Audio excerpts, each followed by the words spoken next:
Verse 24. But they did not see Jesus. The two disciples on the road to Emmaus were leaving Jerusalem. They had a perspective of Jesus, a prophet. They said, not Messiah, not Redeemer. He had not redeemed Israel the way they expected. They were confused by his suffering. Hope had shifted. And Jesus came near. He walked with them. He let them tell the story as they understood it. He listened to their disappointment, but we had hoped that he was the one who was going to redeem Israel. Then Jesus opened the scriptures. He showed them that suffering was not outside the plan. What they thought was failure was fulfillment. At first they did not recognize him. Later they would say, were not our hearts burning within us? God's purposes often move beyond our expectations. We miss him because we are looking for something else. Are there places in your story where you quietly said, I had hoped? Situations that did not unfold the way you imagined. Moments that left you confused or disoriented.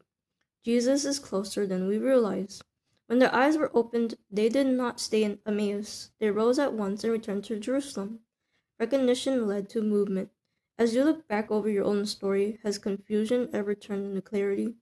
Has disappointment deepened your faith? Has something you once resisted become part of your growth? He has been walking with you. He is walking with you still. Where have you said, I had hoped? Look again at that moment. What has changed in you since then? Jesus, I see dimly. I misunderstand. I lose heart. Open the scriptures to me. Open my eyes. Let me see you more clearly. Give me your perspective where mine has failed. Amen. Luke chapter 24, verses 13 to 32.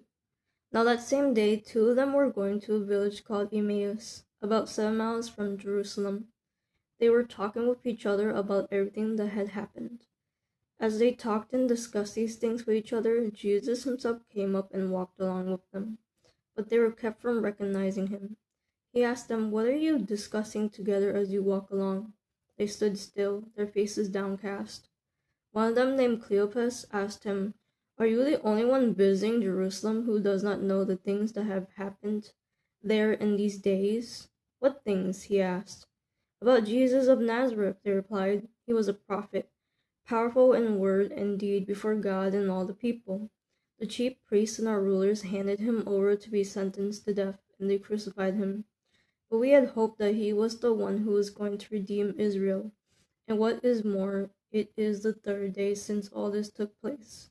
In addition, some of our women amazed us. They went to the tomb early this morning, but didn't find his body. They came and told us that they had seen a vision of angels who said he was alive. Then some of our companions went to the tomb and found it just as the woman had said, but they did not see Jesus. He said to them, how foolish you are, and how slow to believe all that the prophets have spoken. Did not the Messiah have to suffer these things and then enter his glory? And beginning with Moses and all the prophets, he explained to them what was said in all the scriptures concerning himself. As they approached the village to which they were going, Jesus continued on as if he were going farther, but they urged him strongly, stay with us, for it is nearly evening.